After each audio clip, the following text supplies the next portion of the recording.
Nothing says taxing times quite like the realization that you have almost no time left to mail in your tax return. You have only until midnight tomorrow, remember? Our cover story is reported now by Anthony Mason. The Internal Revenue Service received a package recently addressed to its headquarters on Constitution Avenue in the nation's capital. It was not a tax return. No, Mr. Haynes' history students at JFK Middle School in Florence, Massachusetts, all sent birthday cards to the federal income tax because Form 1040 turned 100 this year. This is the original tax form. Yes, it is, 1913, and you'll note only one page of instructions, which would make people very happy.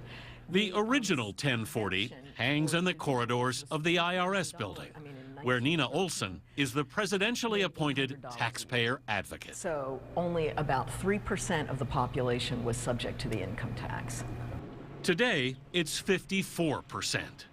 Gone is the single page of instructions from 1913 with its deductions for losses due to shipwreck. Now, the tax code is more than 73,000 pages long. Just figuring out what to pay eats up an estimated 6.1 billion hours of our time each year. Everybody loves to hate the IRS. Easy.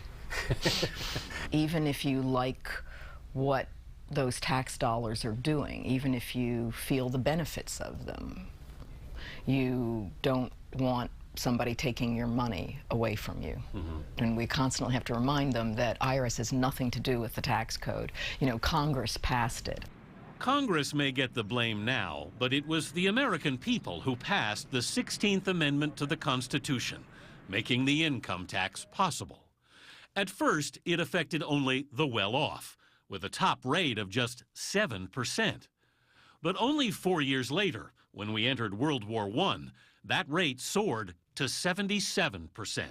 And that's sort of the untold story of American history, is the different points at which Americans have supported the tax system, have supported higher taxes for purposes and goals that they believed in. Tax historian Joseph Thorndike says, we may see ourselves as a nation founded on resistance to taxation, but that's only part of the story. Consider the Boston Tea Party, the granddaddy of tax rebellions. It was less about paying taxes than objecting to tax loopholes granted to British companies.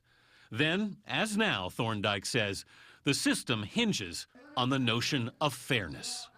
The income tax is a shared responsibility, and when it starts to seem less shared, you're going to have a problem. Because you have to make the taxpayers feel like the system is fair because they're the ones paying the bills.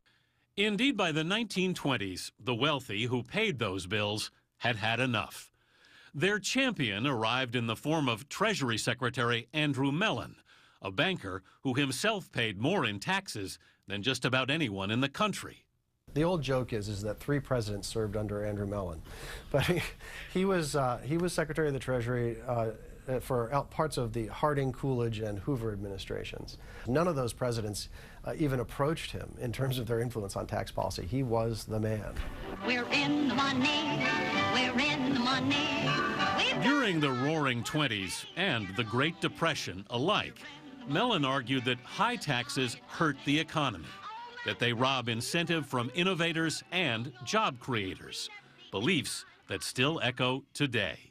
Do you think the income tax, as it's structured now, is fair? Taxation is taking things from people who earned it and giving it to people who may or may not have earned it. Fair is not the question.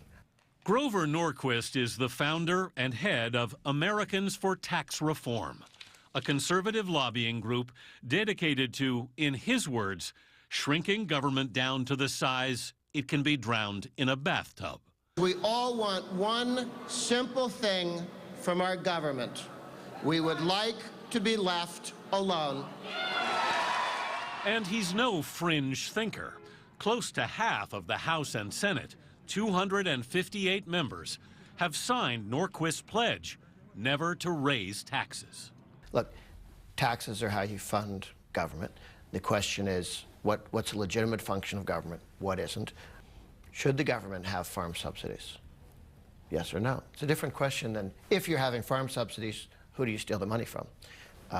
And sometimes they can go, well, we're not going to steal it from you, so what do you care if we waste it? Mm-hmm. Well, you use the word two different stealing. debates. You use the word stealing. I'm sorry, take by force. Okay. Well, that's also a strong word. I mean, I'm sorry. But what? Okay, I mean, I'm just don't pay your income taxes and see what happens. Right. They take it by force.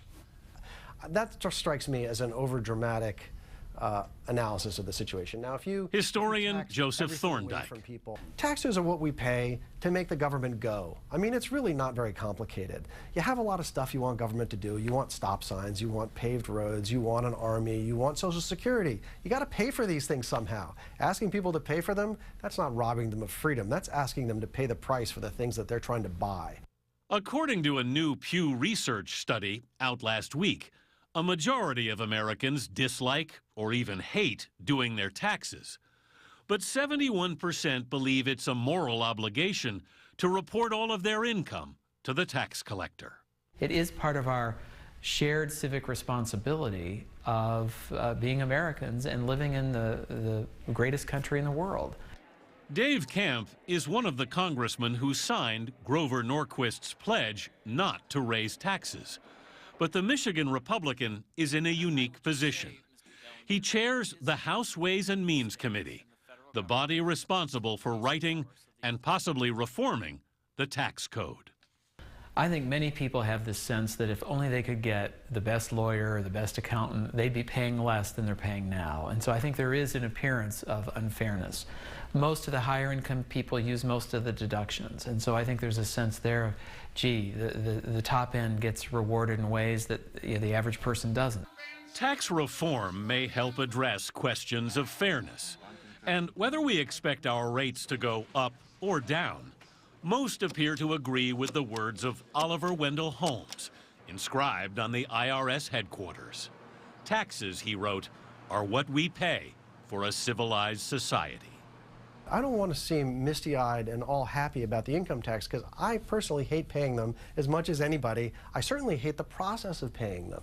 But I don't think that that's entirely bad because it is a moment of connection, of reflection. It's a moment for everyone to sit back and think, oh, okay, this is what I'm paying for. I hope I get my money's worth.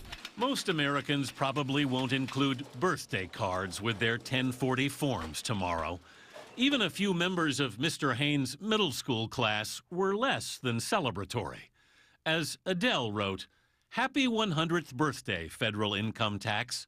Thank you for giving me one more thing to not look forward to as I commence into adulthood." We're in the money, we're in the money. We've got a lot of what it takes to get along.